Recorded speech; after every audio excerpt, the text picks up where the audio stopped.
Hey guys, welcome back to the channel. I picked up my wonderful F900 GS exactly a week ago, and I already have a couple of boxes of upgrades to fit to the bike. The box at the bottom is a BMW Motorrad UK box, and the box at the top is from DR Bikes. The first upgrade I'm going to show you and fit to the bike is this seat unit. It does look at first glance at least exactly the same as the one that's already on it, but this is actually a higher seat unit. It is 20 millimeters higher than this one. What does that mean? Well, it will give me a bit more legroom between where I'm sitting and the foot pegs. So essentially it's a seat unit designed for taller riders. Again, if I had built and configured this bike from new and had the patience to wait 6 to 8 weeks for it to arrive, I would have put one of these on it, and it would have cost me absolutely no more if you'd done it in the configurator.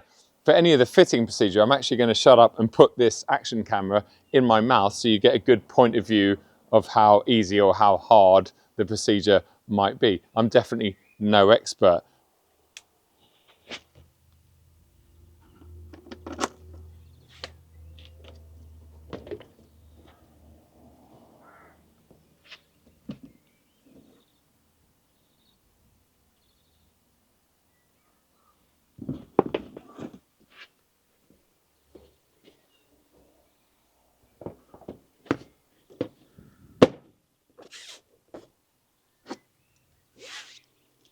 First upgrade done and dusted.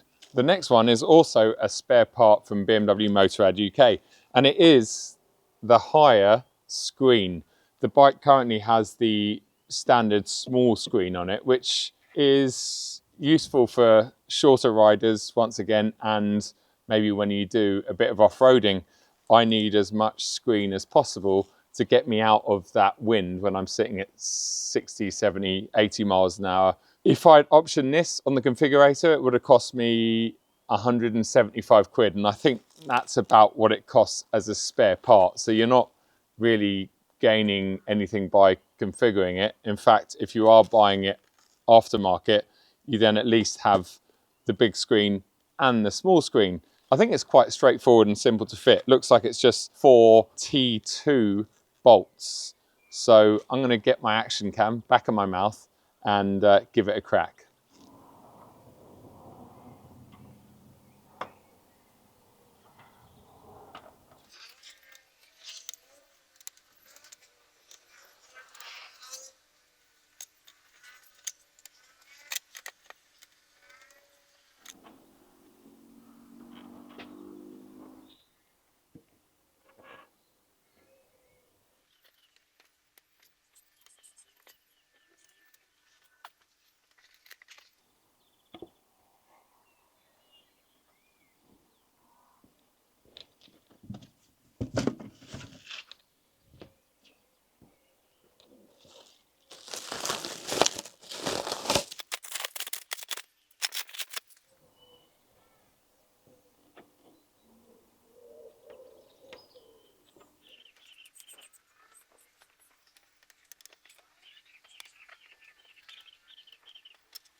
There we go. We now have the higher screen, which should hopefully shield me from the wind a little bit better.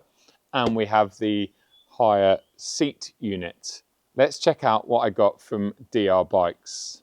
First thing is an ABBAS disc lock. So this essentially locks into one of my front discs. It comes with a memory cable which links up to the handlebars, because as you can imagine, you might jump on your bike, totally forget that you put this in, and you're not going to get very far, but you could damage the bike or you could drop the bike I look forward to opening that up and installing it on the bike. Perhaps the first accessory that I started researching even before I got the bike, and something that I wish I'd purchased when I had that wonderful R1250 GS a couple of years ago, and that is a tank bag, SW Motec tank bag. These guys seem to make the best tank bags. They get fantastic write-ups online. They do so many different shapes and sizes. I've gone for the Pro Day Pack. I believe it's 5 litres expandable to 8, so it has an expansion sort of zip on it. High quality looking piece of kit, quick release fitment that essentially bolts onto the top of your tank where the fuel filler is. So let's now fit this and fit the accessory that I need to put on the bottom of this bag and have a look at what it's like.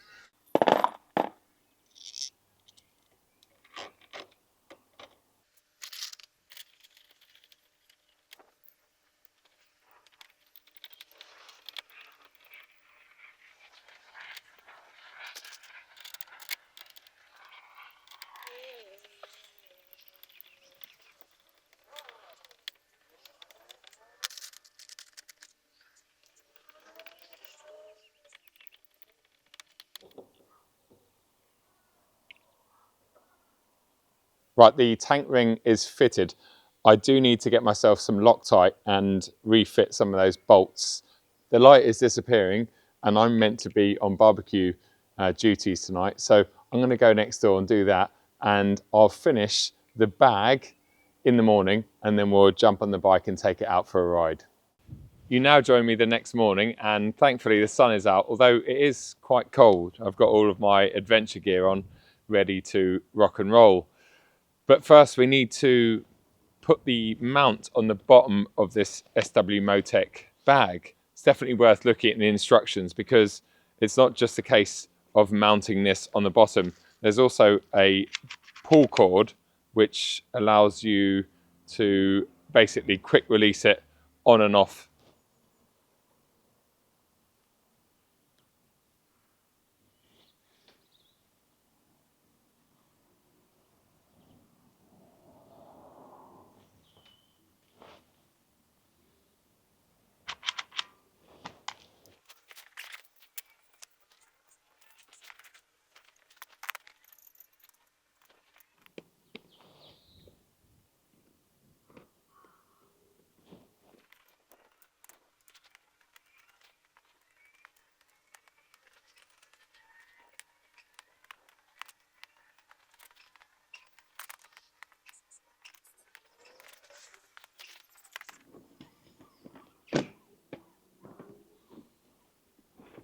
Right, before tightening the cleat on the bottom of the bag, we just want to make sure it's positioned right, because it's quite adjustable. Obviously, this bag is designed for a number of bikes, not just the F900 GS.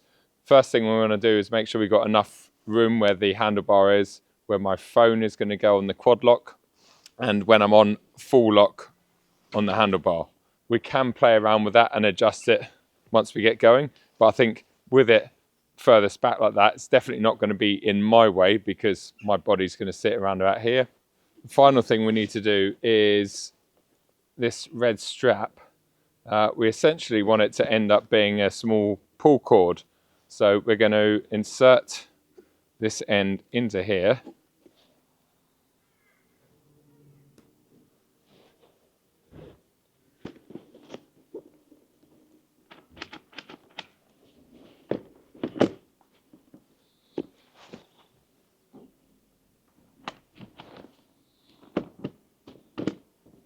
I'm going to run inside, grab my helmet and the rest of my gear, jump on the bike, and we can head out and see what those changes have done. Right then guys, you join me about 20 minutes later, and I can report that the seat unit is brilliant. Even though it's only 2 centimeters, just means I have less bend in my legs and I just feel more comfortable. I'm also sitting a little bit higher, obviously, on the bike. It reminds me more of the R1250 GS, which is a good thing. Thankfully, the screen is now taller as well, as we know, because if I'm sitting a bit higher, then I'm even more exposed to the elements and the wind. But this screen seems to be doing a relatively good job. I can definitely feel it blocking my torso more, but my head is still well up in the slipstream, as it were. But that ties me on nicely to the next bit. Well, this tank bag. Firstly, I don't even know it's there, which is, I guess, what you want with your tank bag. You want it to be completely out of the way. I have changed my quad lock mount from portrait to landscape, which is what I was thinking about doing anyway, because it then frees up my vision towards the dashboard and just opens up this space a little bit more. Now it all sits very, very nicely, very, very well. There's plenty of room, and in fact I've been able to move the tank bag day pack forward about an inch, so it gives me even more room. I'm nowhere near it. I couldn't touch it if I tried. But what I have also discovered is on longer journeys, which I'm already thinking about obviously on this bike, when I'm sitting on the motorway for painful hours and I want to get out of the wind for a bit, well, I can actually get my head down here and I can rest my chin nicely on the tank bag, and I'm completely out the wind down here, and it's quite comfortable. So even that is going to help me on longer journeys. I've put a water bottle in here, microfiber towel, a cereal bar, a spare set of earplugs, because that's something that, yeah, I am losing lots of at the moment. But again, it's all part of the motorbike faffery and all part of the motorbike learning experience. But yeah, really, really happy with these 3 upgrades. The seat means I feel more on top of the bike and just more comfortable in general. The screen, because, well, it's blocking out a bit more wind, which is always a good thing on a bike, in my opinion. And the good thing about this screen is it doesn't look ridiculously large. It's just a little bit taller, a little bit wider in places, but it seems to be doing a stellar job, or a better job than the standard screen. I'm just about to turn up at Caffeine and Machine, I think for the first time on a motorbike. Or did I go there once on the GS? I can't remember. Turning up to a place that is predominantly busy with cars on a motorbike. But I say that, there's always a handful of nice bikes as you arrive. Yeah, looking forward to having a coffee there and then turning around and heading back home, because it's the weekend, but Lou is actually away today with family, and I can't leave Peggy on her own for more than a few hours. I don't like leaving her there for more than about 2.5, 3 hours. One complaint that I did see online about the F900 GS when I was looking to buy it was the relatively small or low range, because it only has I think it's a 14 litre tank compared to the R1250 GS that I think was 18 or 20 litres. This will realistically have a range, or has a range, of about 150 miles maximum. 150, 155 miles, which, to be honest, on a motorbike is about as far as you want to go between fill-ups anyway. But you're never going to do 150 miles. You're going to do 130, 125 and then force yourself to fill up, because you don't want to get stuck. And also when you're out in the Alps and stuff, I remember when I was on that 1250 GS, there was a couple of days where I was into the reserve fuel, and although this is a little bit more efficient, I think I would have definitely run out on those exact routes, or I'd have just had to have taken it a little bit easier. That's very easy to say now and hard to do when you're on beautiful alpine roads. Right then, here we go. Caffeine and Machine, the hill, the original. I'm sure it'll be quite busy because it is a beautiful day. I want to grab a coffee.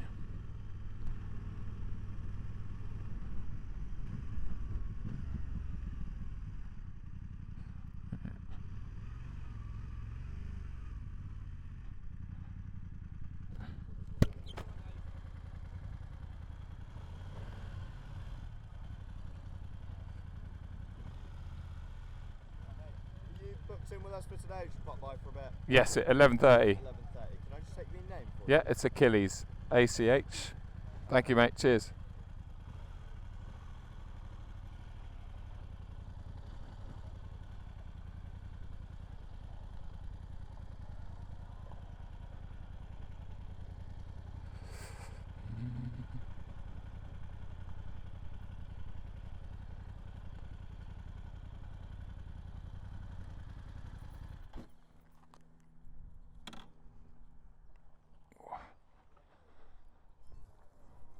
Well, there you go, guys.